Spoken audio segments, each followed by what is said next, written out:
नमस्कार दर्शक बंधु साई अनंत आश्रम को स्वागत। हिंदू पंचांगरे राहु कालर समय को जेपरी राहु सहित जड़ित बोली कहुए सेहीपरि एक समय अच्छी जहाँ जमराज सहित जड़ित।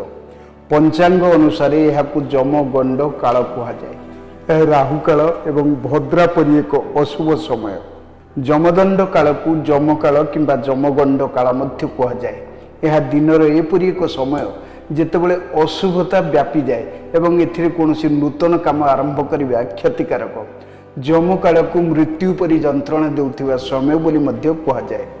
जमगंड काल प्रतिदिन 1 घंटा 30 मिनिट रु 1 घंटा 40 मिनिट पर्यंत रही थाए।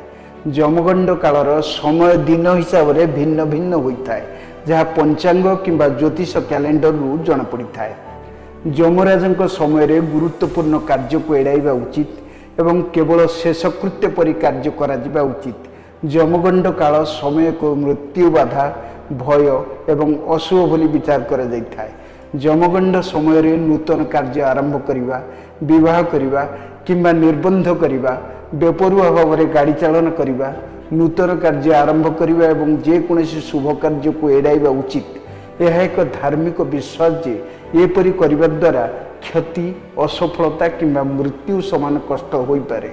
धार्मिक विश्वास अनुसार जमगंड काल समय रे आरंभ होइतिबा जे कोनोसी कार्य बड़ बाधार सम्मुखीन हुए अथवा या विफलतार सम्मुखीन होइथाय। एपरि परिस्थिति रे एही समय रे कोनोसी शुभ कार्य करंतु नाही।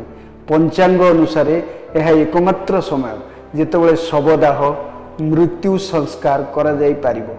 एही समय रे करा जाइथिबा शवदाह कार्य आत्मा को मोक्ष देवारे साहाय्य करे बोली विश्वास करा जाइथाय।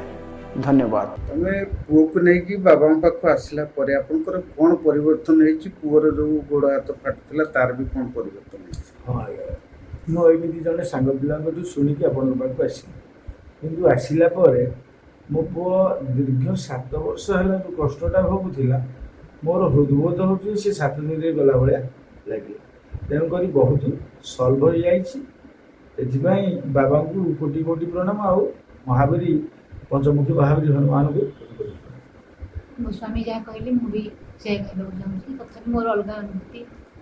बाबा कहले मेडिटेशन करने आम 4 थर मेडिटेशन कलापर काली कर मेडिटेशन मो निजे महावीर आसिक छुणी पेटू देवी आ मुझे कष्ट पाई मो पुओ एमती कि बर्तमान अनुभव करुँच मो पुओ भविष्य संपूर्ण भल।